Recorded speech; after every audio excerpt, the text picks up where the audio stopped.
James Blair, a Scottish-Irish MP, owned 1,598 slaves in British Guyana.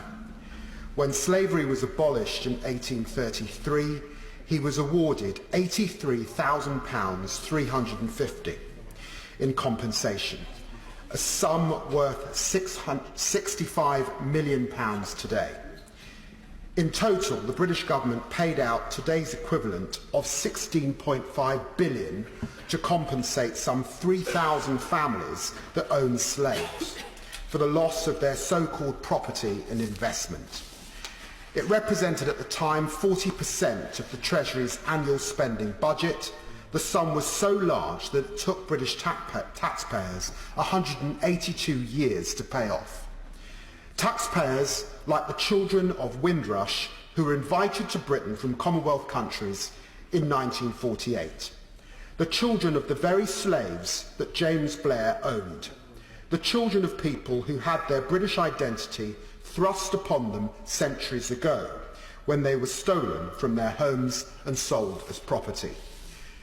When it was revealed that hundreds of the Windrush generation had been wrongly detained, deported, left destitute and made homeless by the government, originally the expectation was that the Home Office would distribute somewhere between 200 million and 570 million to victims of the Windrush scandal. But just £62,000, 198, has been paid out to 36 people from the Home Office compensation pot. These are people who've been denied a lifetime of employment, housing, citizenship, wealth and opportunity. Many of the victims are still heavily in debt. Take Glenda Césaire, who came to Britain legally as a 3-month-old child in 1961 from Dominica. She was sacked from her job in a GP practice and then denied welfare while she remained unemployed. How did the Home Office arrive at a compensation fee of only £22,000 664? Was this meant to cover the loss of earnings over 10 years, the impact on family life, and the distress caused by being wrongfully detained? For so many people, these petty payouts have been nothing short of insulting, degrading, and shameful. What does this tell Windrush citizens? It tells them that the British state is more likely to compensate the descendants of slave owners than the descendants of slaves.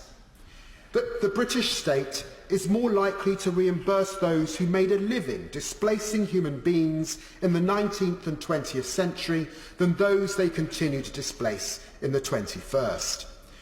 That they live in a country that thinks the loss of profit from colonialism is more regrettable than the continuation of colonialism itself. We still don't know how many people were wrongly detained and deported. What we do know is that only 3% of Windrush claimants have so far received compensation. This is a national disgrace. Every day an injustice is not rectified constitutes a new injustice in itself that is committed. At least 11 people have died before they received any compensation. How many more will the government let die in the hope that the outrage dies with them? The Windrush citizens can never be repaid. There is no financial settlement that will restore the dignity that was stolen from them. There is no amount of money that will reverse years of pain from family separation. And there is no reimbursement that will rectify state-sanctioned brutality. But the government seems to think that the appropriate response to this is to absolve themselves of any responsibility to compensate altogether. The Windrush victims deserve much more than the mere crumbs from one of the most grievous scandals in this country's modern history. At the very least, the government should show black British citizens as much remorse as was given to those that enslaved their ancestors. That will be the beginning of a long process of national self-reflection, repentance and justice.